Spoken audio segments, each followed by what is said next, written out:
Hello ಎಲ್ಲರಿಗೂ. ಕರ್ನಾಟಕದ super star ಅಭಿನಯ ಚಕ್ರವರ್ತಿ ಕಿಚ್ಚ ಸುದೀಪ್ ಅವರ ಬರ್ಡೇ ಇವತ್ತು. ಇದು ಅವರ 51ನೇ ಬರ್ಡೇ. ನಮ್ಮ ಚಾನೆಲ್ ಕಡೆಯಿಂದ ಅವರ 51ನೇ ಹುಟ್ಟುಹಬ್ಬದ ಆರ್ಥಿಕ ಶುಭಾಶಯಗಳು. ಅವರು ನಿನ್ನೆ ಒಂದು ಇಂಟರ್ವ್ಯೂನಲ್ಲಿ ನಾನು ಫಿಲಮ್ ಇಂಡಸ್ಟ್ರಿಗೆ ಬಂದು 28 ವರ್ಷ ಆಯಿತು ಅಂದರು. ಅವತ್ತು ಹೆಂಗಿದ್ರು ಇವತ್ತು ಕೂಡ ಹಂಗೆ ಇದ್ದಾರೆ. ಡೇ ಬೈ ಡೇ ಅವರ ಏಜ್ ಕಡಿಮೆ ಆಗ್ತಾ ಬರ್ತಾ ಇದೆ ಹೊರತು ಜಾಸ್ತಿ ಆಗ್ತಿಲ್ಲ. ಇನ್ನು ಅವರ ಬರ್ಡೇಯ ಪ್ರಯುಕ್ತವಾಗಿ 3 ಸೂಪರ್ ಅಪ್ಡೇಟ್ಗಳು ಬಂದಿದ್ದಾವೆ. ಅವ್ಯಾವ್ಯಾವು ಅಂತ ನೋಡ್ಕೊಂಡ್ ಬರೋಣ ಬನ್ನಿ.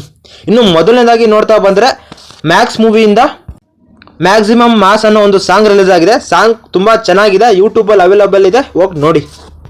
ಎಕ್ಸ್ಪೆಷಲಿ ಕಿಚ್ಚ ಫ್ಯಾನ್ಸ್ ಈ ಸಾಂಗ್ನ ತುಂಬ ಚೆನ್ನಾಗಿ ಇಷ್ಟಪಡ್ತೀರಾ. ಇನ್ನು ಎರಡನೇದಾಗಿ ನೋಡ್ತಾ ಬಂದರೆ ಮ್ಯಾಕ್ಸ್ ಮೂವಿಯ ರಿಲೀಸ್ ಡೇಟ್ನ ಗಣೇಶ ಚತುರ್ಥಿ ದಿನ ರಿಲೀಸ್ ಮಾಡ್ತಾರೆ ಅನ್ನೋ ಒಂದು ಸುದ್ದಿ ಬಂದಿದೆ. ಪ್ಯಾನ್ ಇಂಡಿಯಾ ಮೂವಿಯಾಗಿ ಬರ್ತಿರೋ ಈ ಮ್ಯಾಕ್ಸ್ ಈ ವರ್ಷನೇ ಬರುತ್ತೋ ಇಲ್ವೋ ನೋಡಬೇಕು. ಬಂದರೆ ಫ್ಯಾನ್ಸ್ ಹ್ಯಾಪಿ, ನಮ್ಮ ಕನ್ನಡ ಇಂಡಸ್ಟ್ರಿ ಹ್ಯಾಪಿ. ಇನ್ನು ಮೂರನೇದಾಗಿ ನೋಡ್ತಾ ಬಂದರೆ ಬಿಲ್ಲಾರಂಗ ಭಾಷಾ ಮೂವಿಯ ಟೈಟಲ್ ಅನೌನ್ಸ್ಮೆಂಟ್ನ ಮತ್ತೆ ಗ್ಲಿಮ್ಸ್ನ ಇವತ್ತು ರಿಲೀಸ್ ಮಾಡಿದ್ದಾರೆ. ಆ ಮೂವಿ ಡೈರೆಕ್ಟರ್ ಆದಂಥ ಅನೂಪ್ ಭಂಡಾರಿ ಅವರು. ಇನ್ನು ಈ ಮೂವಿನ ಡೈರೆಕ್ಟ್ ಮಾಡ್ತಿರೋದು ಆಸ್ ಯೂಶಲಿ ಗೊತ್ತಿರೋ ಥರ ಅನೂಪ್ ಭಂಡಾರಿ ಅವರೇ. ಇವ್ರ ಹಿಂದೆ ವಿಕ್ರಾಂತ್ ರೋಣ, ರಂಗಿತರಂಗ ಅಂತ ಮೂವಿನ ಡೈರೆಕ್ಟ್ ಮಾಡಿದ್ದಾರೆ.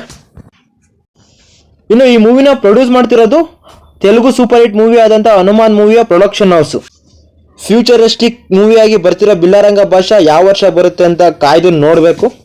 ಆಲ್ ದ ಬೆಸ್ಟ್ ಬಿಲ್ಲಾರಂಗ ಭಾಷಾ ಮೂವಿ ಟೀಮ್ ಅವ್ರಿಗೆ. ಇದಾಗಿತ್ತು ಇವತ್ತಿನ 3 ಸೂಪರ್ ಅಪ್ಡೇಟ್ಗಳು. ಇನ್ನು ಈ ವಿಡಿಯೋ ನಿಮ್ಗೇನಾದರೂ ಇಷ್ಟ ಆಗಿದ್ರೆ ನಮ್ಮ ವಿಡಿಯೋ ಒಂದು ಲೈಕ್ ಮಾಡಿ, ನಮ್ಮ ವಿಡಿಯೋಗೆ ಕಮೆಂಟ್ ಮಾಡಿ, ನಮ್ಮ ಚಾನಲ್ನ ಸಬ್ಸ್ಕ್ರೈಬ್ ಮಾಡಿ. ಮತ್ತೆ ಒಳ್ಳೆ ವಿಡಿಯೋದಲ್ಲಿ ಸಿಗೋಣ. ಬಾಯ್.